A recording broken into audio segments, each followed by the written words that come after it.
a CNBC original podcast.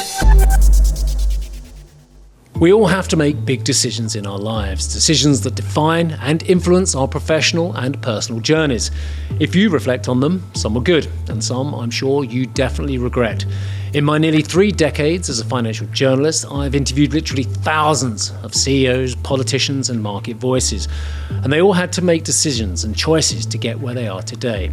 In this podcast, I hear about those decisions, as well as the moments of doubt, risk and conviction that impacted our guests' journeys and the people they lead. This is Executive Decisions with me, Steve Sedgwick. In this episode, I speak to Christian Bruch. It was an existential crisis. Absolutely an existential crisis. And I have to say, for months, I could not sleep anymore. Christian is the CEO of Siemens Energy. He oversaw one of the most difficult periods for the German industrial giant, where a big bet didn't initially pay off. I did it out of a conviction, and then obviously what I didn't see coming is a train from the side. But because I did it out of conviction and for a good reason, it's nothing I regret of not having seen the train coming. He's challenged himself throughout his career, whether it's working in a psychiatric hospital, building businesses in the UAE from scratch, and expanding footprints in the US before taking the big job at Siemens Energy. I get super nervous if I get in a comfort zone, for whatever reason. But that is something which drives me to do different things. This is Christian Bruch's Executive Decisions.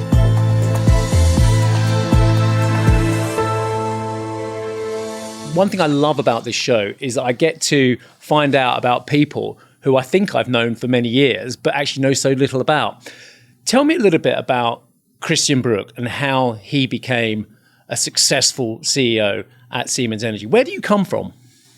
Yeah, first of all, I always have to also say I never aspired to be a CEO. Obviously, it eventually happened over the different decisions or at different times. I come from a, very classical German background, family, grew up in Düsseldorf, which is a city in the industrial area.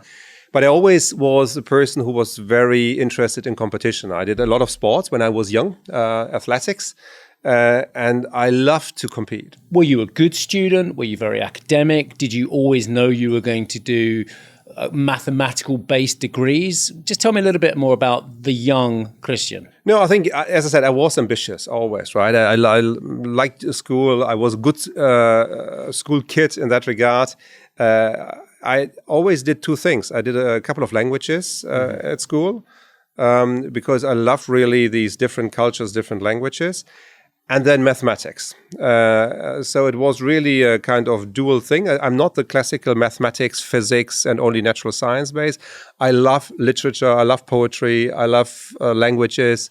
So I learned French, Spanish, English, some Danish, and at school. And that was obviously influencing me to a certain extent. The love of literature, the love of languages, poetry. I could quite easily have seen you having an academic background. I went to Zurich, to the ETH, to do my PhD. And the reason I went there was because I was 100% convinced I want to be a professor. I want to be a professor for thermodynamics. And this is why I go to one of the most renowned universities to do my PhD. When I did the PhD, and I did a PhD which was very mathematical, right? Very, very theoretical. I recognized after 3 years, heavens no, for no money in the world, I'm going to be a professor for the next 30, 40 years of my life, because I recognized it's such a small island on which I am, and it's very deep, very knowledgeable, but it's too small. I miss the different cultures. I miss the different contacts to other parts of the world. So my intention was to become a professor, and I ended up to be a CEO. And the other ingredient that probably made that a clear decision was the other point you've already mentioned. And that was you're very competitive. You loved your sport as well. Being competitive took you away from academia into business. I don't know whether it was that or whether it was simply the point of saying, hey, academia, at the end, you have to be very good in a relatively limited field, in a relatively deep knowledge base. I think in business, you have to be relatively broad to bring the different things together. And the excellence you try to develop is more on the methods in terms of how do you solve problems. So I think it's not the not missing competitiveness. I think academia is actually in certain areas on a certain level. If I look on the ETH, for example, it was very competitive. You had to publish journals. You had to publish articles. You had to really make sure that you get into better journals than the other one. And so it was competitive to a sense, but not what I wanted to do in terms of getting as many different inputs as possible. Just tell me a little bit about the key influences. So definitely my parents have influenced me very strongly. And if I look back on what has made me the person I am in terms of the values, in terms of what I find important also today in business life, that comes from my family background. Then along the way in terms of development, there were always here and there obviously people where you were taking things up from. But probably the single most influential piece have been my parents. Yeah. And they encourage you to go a certain route or actually just to go with whatever route you felt? No, I think I was completely, let's say, that was completely open from my parents' side. I mean, they obviously were keen on, I had an, let's say, ambitious parents in that regard, but they would never say, please get an engineering degree or don't do arts or these things. Not at all, right? I mean, I think the thing what they try to get into me is that you do the things what you do with conviction and that you stand behind that. And if you do this, then you're good and good at what you're doing. I mean, I think my love for music, poetry or whatever also comes from a family environment which was appreciating arts and music and so forth. So these are elements where it was more about to say, make sure you make a conscious choice of what you're doing. Don't waste your life. Can you remember when your first big decisions that have affected your career were? I mean, in terms of what affected me as an individual, the decision what you take at that or took at that point in time as a young German male was: do you go to the military or do you go to the what we call social service, right? And I went to a psychiatric hospital and became a male nurse in a psychiatric hospital and worked for 2 years in a psychiatric hospital. And that was something which gave you completely different insight to the world, because you obviously were facing people in a tough situation. I think being a nurse is something which you have to learn in terms of really serving people, caring for people. And it was, because it was a psychiatric hospital, not always easy to digest what you have been experiencing. So that is something which probably me coming from a relatively intact family life, very cared about, influenced in the way on how I look on people, how I look on respect and these things, because it was not an easy thing to do for me, particularly in the first couple of months when you're responsible for whatever 10, 20 patients in a hospital who all have psychiatric. It's completely out of your comfort zone, completely out of the life you knew. Yes, it was, right? And then normally at this point, at this time, you were thrown into that somewhat, and all of a sudden you're responsible without a proper education, actually. You learn it while you walk, but it was something which influenced me to a certain extent. Did you already have a high degree of empathy for the people around you when you went into that job, or did it actually teach you a lot about yourself and about society and about how other people should be treated? Because I think as a CEO, that evolution is so important of how you are now to people that are under you. I think it was always, let's say, attached to the fact that I want to be with people and that I would like to communicate. I like to mingle around with individuals. So I love that. But it was a recalibration on, first of all, the privileged situation you were in as an individual, growing up in an intact family without any bigger problems. And that made you more humble in terms of how you were looking on things.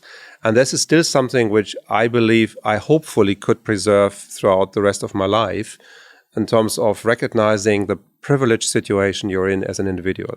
Do you think young people, and goodness me, the world is very uncertain at the moment. A lot of European countries are either bringing back some form of voluntary military service or perhaps more compulsory military service or some public service of some description. It's been talked about in Great Britain quite a lot as well, of what young people should be doing. Do you think that would help them become more all-rounded individuals and help make them make better decisions in their careers and their lives thereafter? Absolutely, yes. And I would never want to miss that time for me.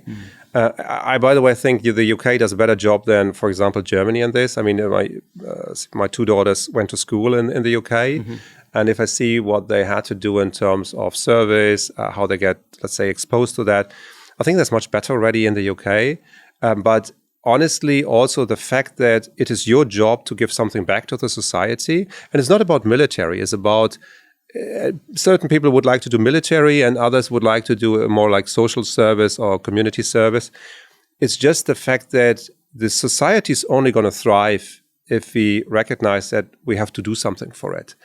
And it's personal effort, it's commitment, but it's required. If you want to live in a safe, stable world, you need to invest.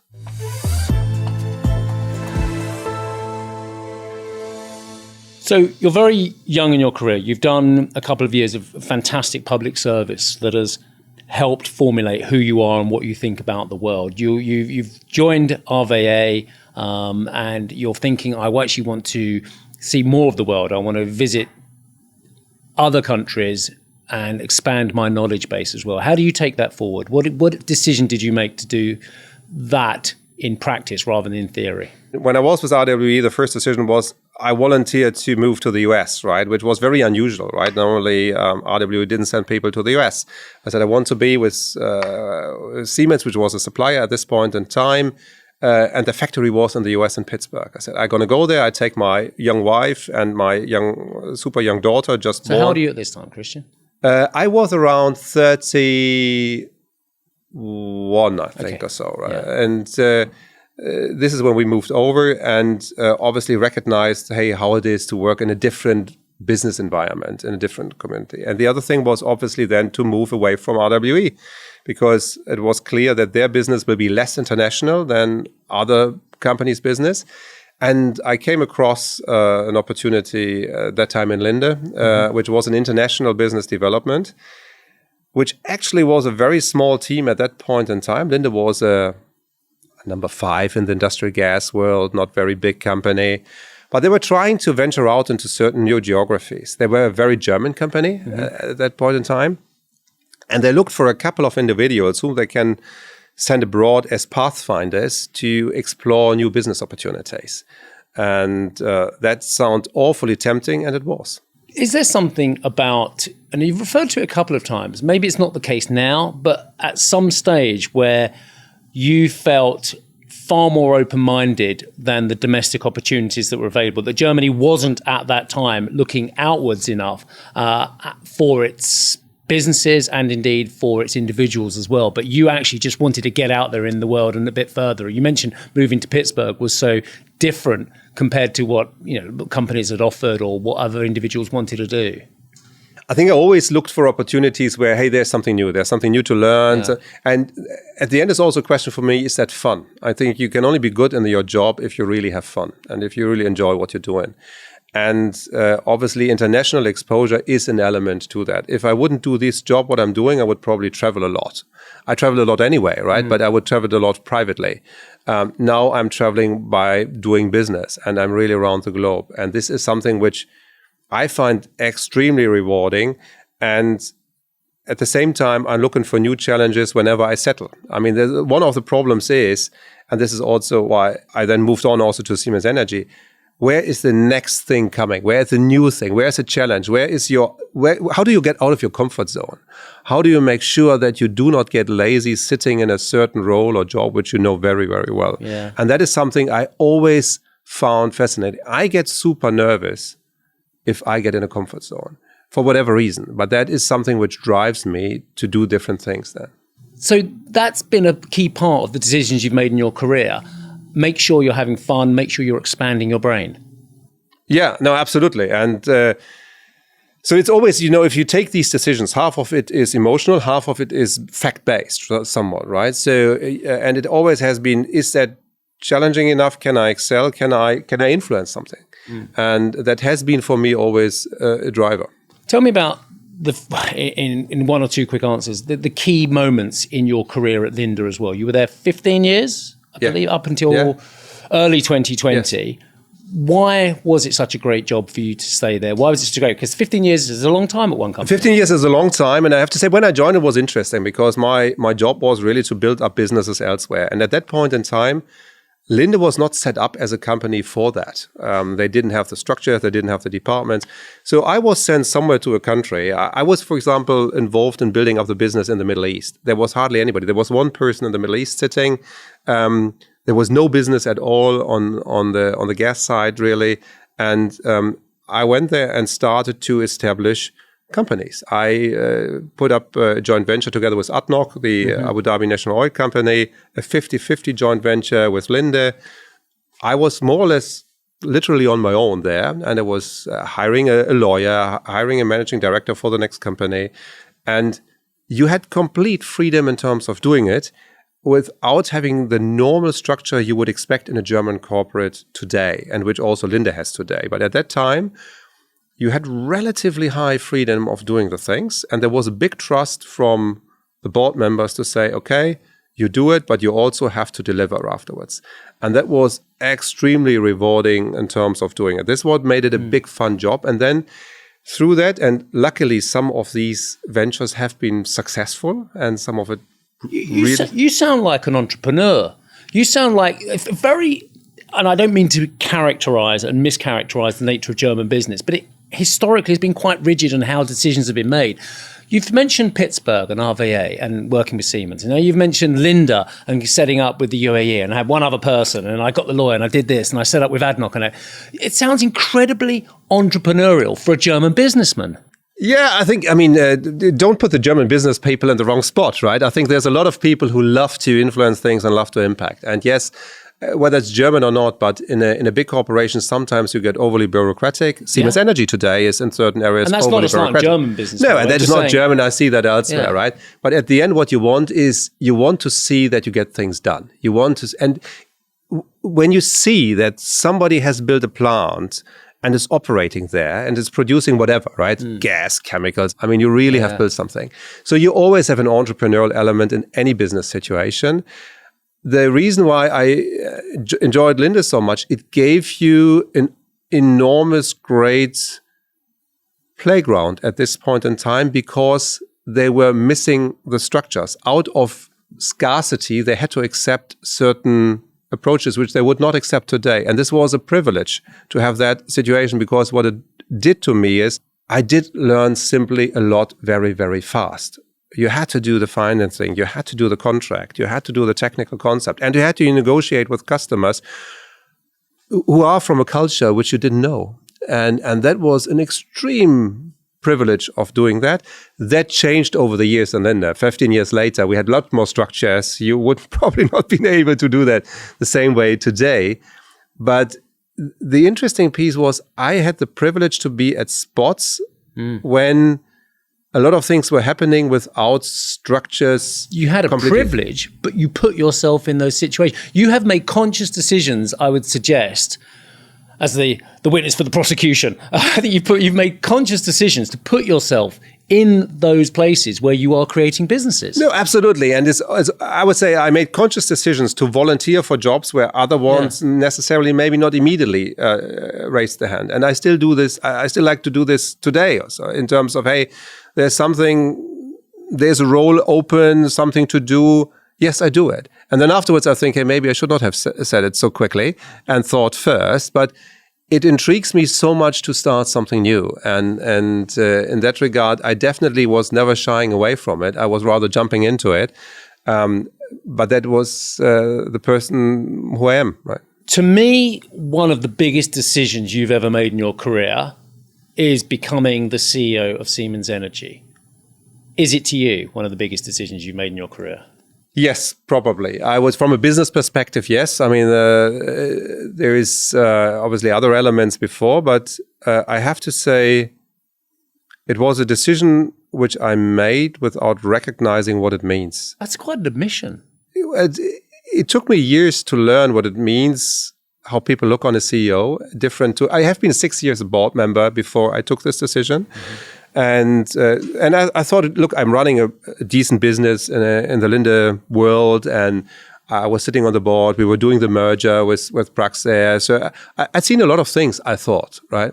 And then all of a sudden, you get this offer to say, do you want to be CEO of that company? And first of all, I'm an energy engineer by heart. I love energy technologies in the sense that I want to make a better energy world, more decarbonized, more sustainable. So it was the once-in-a-lifetime opportunity of that company because it's, for me, the best company in energy in the world.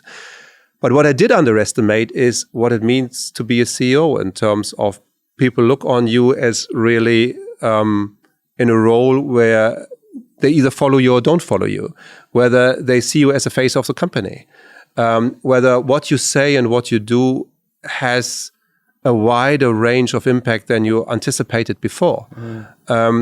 And that is something I probably was not ready for when I took this decision. And there have been a lot of learnings in terms of where do I have to be careful or how do people perceive me, in the sense of they look on you as a CEO of a relatively big corporation. We are 100,000 people today. And at the end, obviously, the fate of the company and the fate of these families are standing behind it is part of your role. I'm obviously depending on a super big team, but still, I did underestimate how the role of the CEO at the end is. I know you like your job, and I know you're passionate about Siemens Energy, and goodness knows I've interviewed you enough times to know that you are achieving what you set out to do, and we'll talk about some of the road bumps in a moment.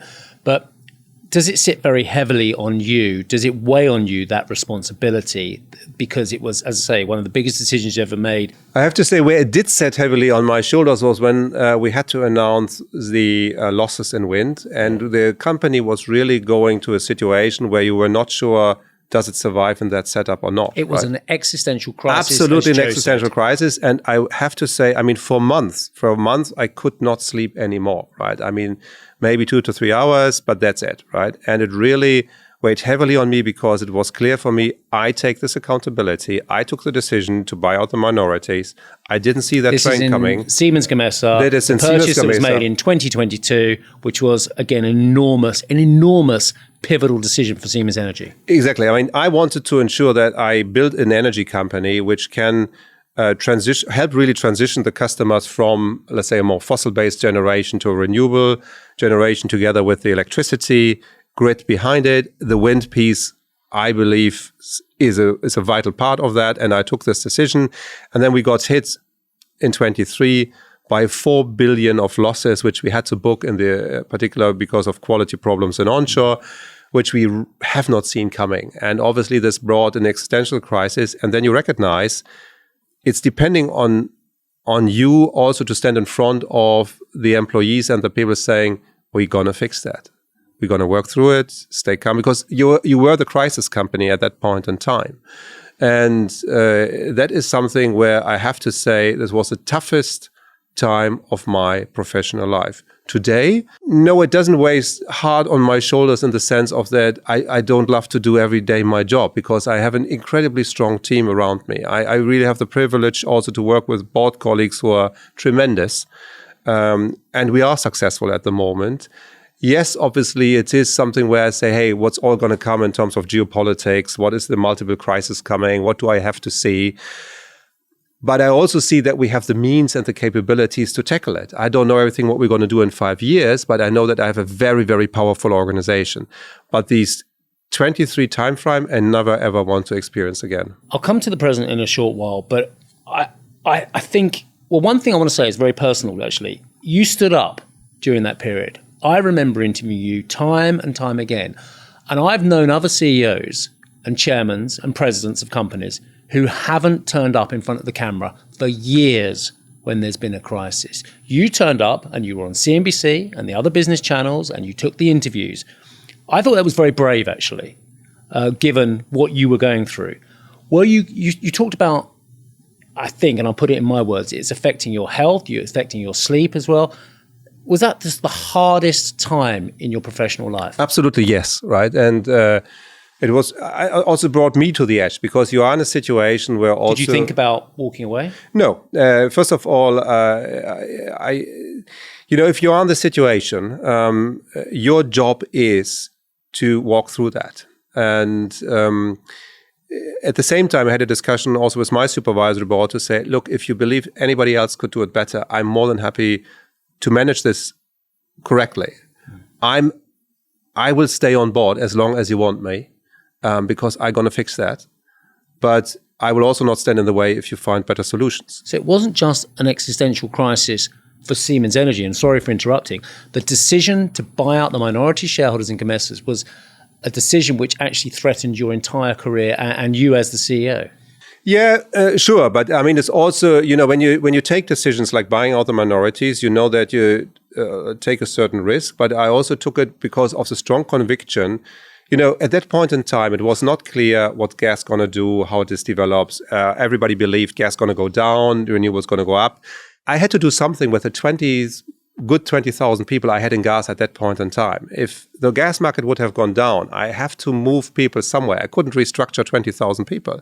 So the logic was, why I was so convinced about it, if really wind grows as we believe, then this gives me the opportunity to move people from one area to the others over the next 5 years. And there was a lot of the logic around the deal and the structure of the company at that point in time. 5 years later, we look differently on it and saying, hey, it came out all differently. Gas is the super growing, wind is so, right? But you didn't know it at that point in time. So I did it out of a conviction. And then obviously what I didn't see coming is a train from the side. But because I did it out of conviction and for a good reason, is nothing where I regret of not having seen the train coming, but I did not regret the decision of buying out the minorities. It still, at that point in time, was the right decision to take. Just a quick one on the process, and other CEOs and business people will be listening to this, watching the executive decisions, thinking, the accusation against you and the team at Siemens Energy was you didn't do your due diligence about Gamesa. You should have known more about the bearings issues. You should have known more about the structural faults with the wrinkles in the turbines and what have you. You should have seen the supply chain issues as well. There's only a certain amount you can do. Could you have foreseen any of those things?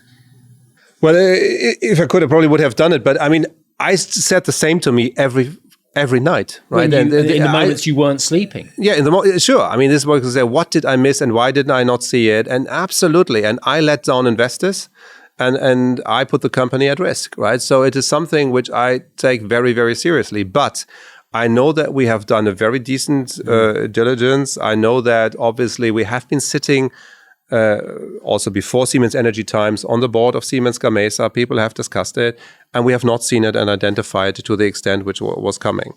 And in that regard, I believe if you would ask me now, would I do an entirely different process? No. Do I look differently on this business today than 3 years ago? Absolutely, yes. But it's obviously these probably non-answerable questions where you would say, hey, at what point in time would I have done something different, right? What did you do mentally to get through that very difficult period? I mean, it sounds maybe boring, but obviously one of the big strengths of my life has been my family, my wife and my kids, who really always say, hey, whatever bullet comes, we are with you. And that is a privilege really to have. The other thing I think were the employees. I mean, I was amazed how many mails I got or messages I got to say, hey, Christian, you really look super bad. You look super tired and super pale. It didn't look so bad on the camera. No, that's good. But we're with you and we want you to stay. Yeah. And we believe in you. And I found it amazingly touching that people who you actually don't know, even sometimes whatever, from shop floor or whatever, just dropped you a message and saying, hey, we don't know each other. We just want to let you know the things what you started, we believe is good. That's humbling, isn't it? It is absolutely. And this is what gives you so much energy. I mean, the people we have in our company are great, right? And they are Siemens Energy. It's really fantastic. And if that gives you the energy to say, stand up and fight, we're going to fight back. And it was also a good thing that the whole executive board stayed together as a team. We have the atmosphere which we have in the executive board is tremendously good, and it gave us the energy to fight back.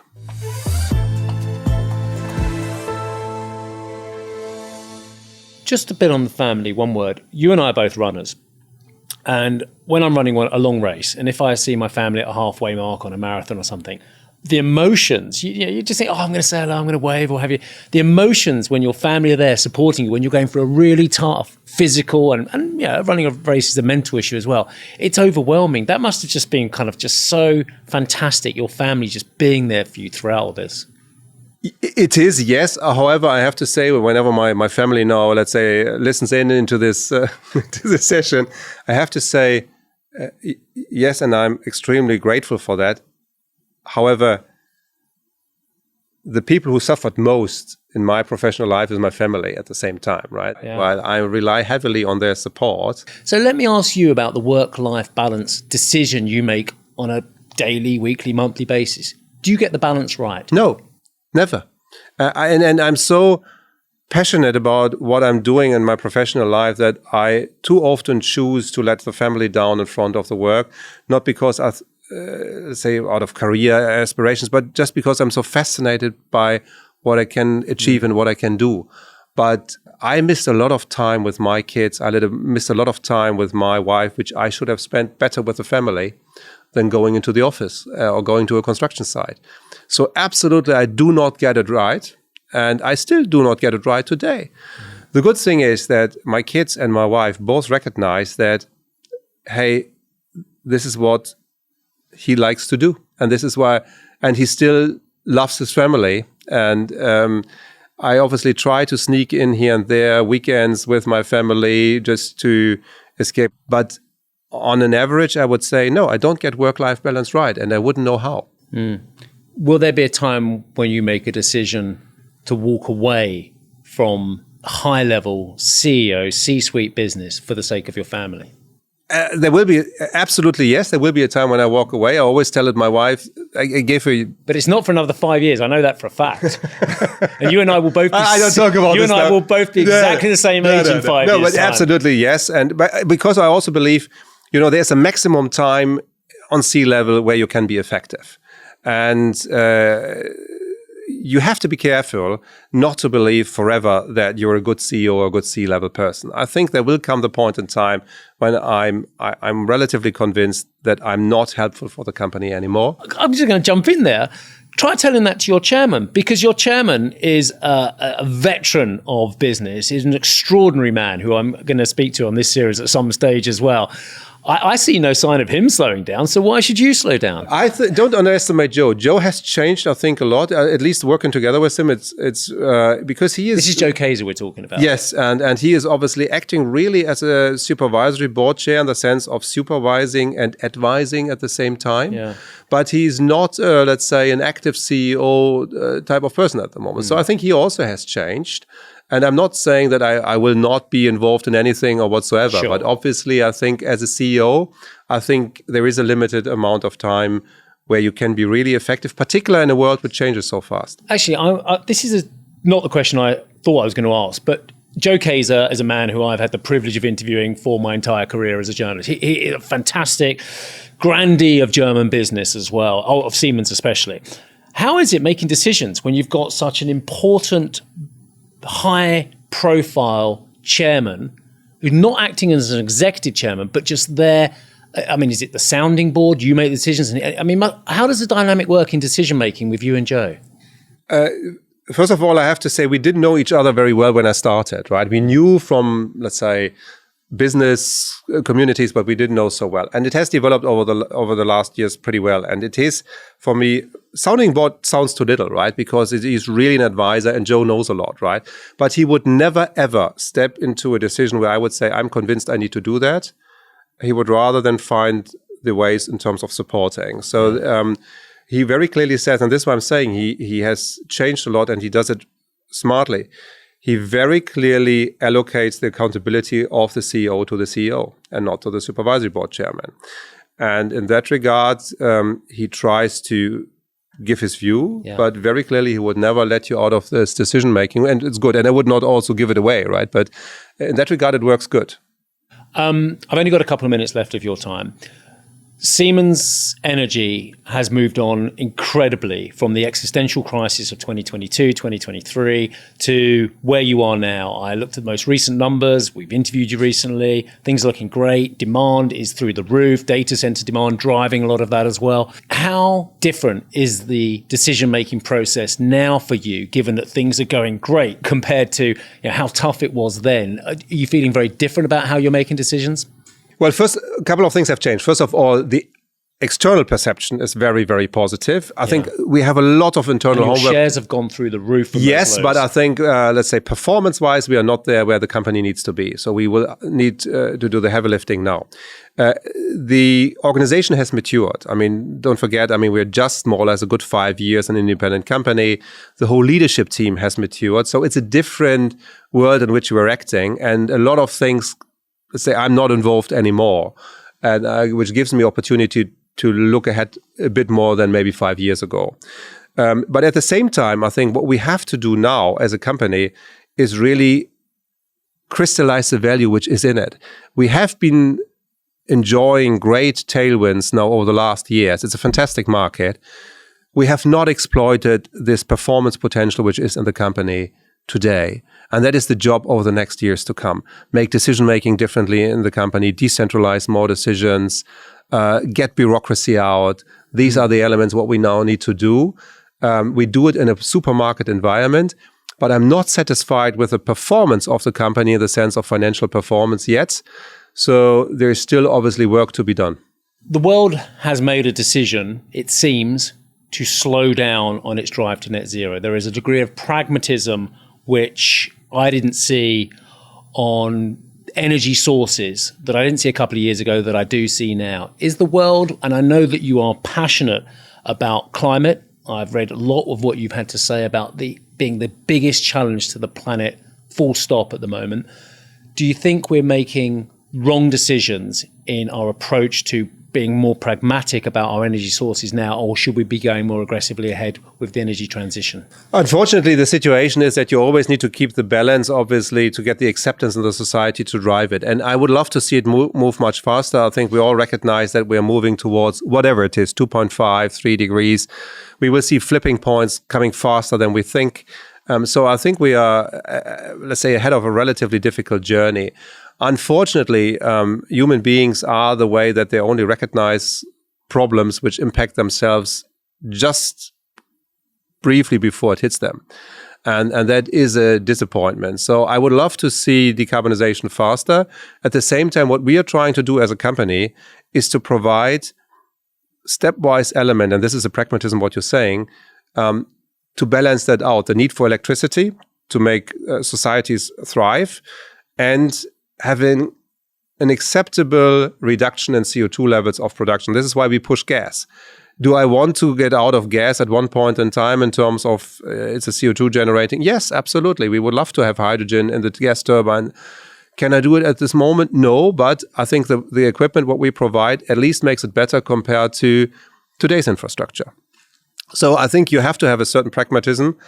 But as an individual, as a father, as a friend, I'm concerned about how we treat our planet, and we're probably only going to recognize if the planet hits us very hard, and that's unfortunate that we are not able to anticipate that better. But at the end, it's also with all ourselves as individuals. I mean, are we really taking the tough decisions of consuming less, paying the extra green fare? If we decide now to fly, do we all have smaller cars or avoid the car at all? And these are the things which we should never underestimate. So I think as human beings, we are not good in changing, and we need to change. Frustration is the wrong word, because I have the opportunity to work in a company which can do something. And if I can do a small step today, that's so much value, really, we can add as a company compared to not doing anything. And this is probably the pragmatism which keeps me still being an optimist. Final question. I've seen commentary from you, of course, about climate and the existential crisis it represents. I've also seen commentary from you about the importance of women in the workplace. I've seen commentary from you on the role that immigrants play in society, the very valuable role that they play as well. Is it an important decision that a CEO must make to either stick to his lane or her lane and concentrate on the business itself, or actually use your position, very privileged position, to bring forward, to raise awareness on other causes and other key issues in society? If you would have asked me 5 years ago, I think I would have said the last thing I want to be is being a political CEO. At the same time, I do believe we sit in a privileged position. We have to speak up as leaders, also to things which are a little bit outside our classical playfield, right? And because we are part of the society, we get heard, and we have to use that to ensure that society remains prosperous, stable, successful. So I try to do it in areas which are somewhat adjacent to the field what I'm acting in. I talk about diversity because I believe a diverse organization is a more successful organization. I talk about immigration because we are dependent as a society from good immigrants or good immigration to make a company also successful. So these things are somewhat not completely unrelated. But I think business leaders should not stay quiet in a world which is super complex and requires people to speak up. Christian Bruch, CEO of Siemens Energy, it's been an absolute privilege to interview. Thank you very much. For your time. Thank you for your time. Thank you. This interview with Christian Bruch, for me, is exactly the point of executive decisions. I've interviewed him for years. We've all known he's the CEO of Siemens Energy. But now I know about his entrepreneurial spirit. I know how he loves building businesses from scratch. I know that he never saw himself as a CEO. He saw himself potentially as being an academic. I've seen how the tribulations of the problems at Siemens Gamesa in 2023 was existential for the company, but potentially for his career as CEO as well, and how he's evolved and come back stronger, as indeed has the company. He struggles with the work-life balance. His family sometimes suffers because he is such a dedicated businessman. But I've also learned how he's evolved as a CEO in the last 5 years. He's gone from thinking, I just run this company, to I run this company and I have a wider role to play in society. A fascinating interview for me. I hope you enjoyed it as well. Thank you for joining me on Executive Decisions. I'd love to hear your feedback. Drop your thoughts in the comments or a review. And please hit that follow or subscribe button. You won't want to miss the next episode of the podcast where I speak to the CEO of the London Stock Exchange, Julia Hoggett. What you're seeking to do is make the best possible decision that you can in that context at that time with the information that you have, which also means that if the context changes or the information changes, it is absolutely fine to also change your mind. I'm looking forward to it. We'll see you then.